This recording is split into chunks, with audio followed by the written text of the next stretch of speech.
Now we've looked at categorical data types. What about numerical data types? I want to refer you to this article again, where they looked at the combination of ketamine and propofol in endotracheal intubation.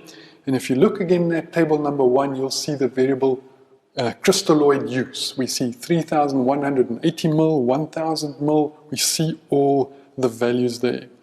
Now these are numbers, pure and simple. We can really do arithmetic with them. I can add up all of those volumes.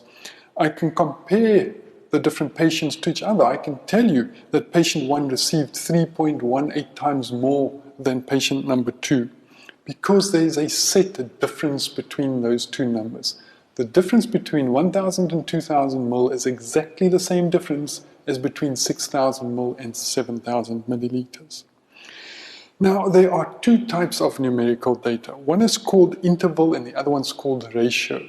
Now, we really want to make that little distinction, and the most famous example always is temperature. In the United States, you guys use degrees Fahrenheit. Many other places, we use degrees Celsius. And both of those scales do have a 0. There is 0 degrees C and there's 0 degrees Fahrenheit, but that's not a true 0. If it's 50 degrees Fahrenheit outside, or it's 100 degrees, I cannot say it is twice as warm, because that is not a true 0. If I wanted to include a scale with a true 0, that would be the Kelvin scale. So temperature really stands apart from the others.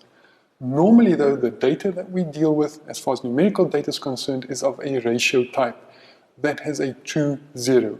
Age, for instance, has a true 0. White cell count has a true 0. So now let's get back to that column we had right in the beginning. We had the variables pain, age, gender, and temperature, and we saw all the data values there. Now we can put names to those data values.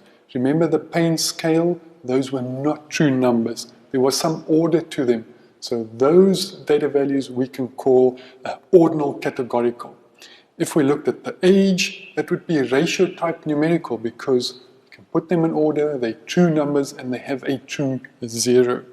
Gender, female, female, male, female, those would be nominal categorical. Remember, we can't put them in any order and we can't do any arithmetic with them. And lastly, the temperature, the one that always catches us out, remember that is interval numerical data type. Now, why do we make this distinction? Really for one reason only. Different statistical tests go with different data types. As simple as that.